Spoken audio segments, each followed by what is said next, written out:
Puno ng buhay ang ating mundo. May bundok, halaman at puno dito. Iba't ibang buhay ang nakatira. Asul na langit, hangin na masariwa. Biyaya ng Diyos ang nakamit natin na yaman. Paligid ay mapayapa at mainam na kabukiran na puno ng kagandahan.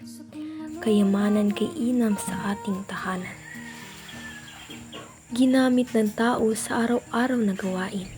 Bukid, dagat, bundok, lahat ay pinagkuhaan natin. Isda sa dagat, prutas sa bukid, bigay ng kalikasan, kabusugan, ang hatid.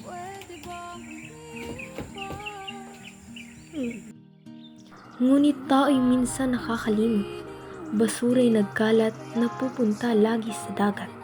Tubig sa ilog, unti-unting dumudumi. Dapat nang kumilos, huwag lang baliwalain lagi.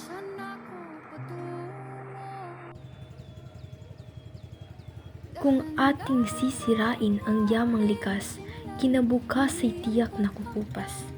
Ngunit kung aalagaan at mamahalin, ang paligid ay mananatiling atin.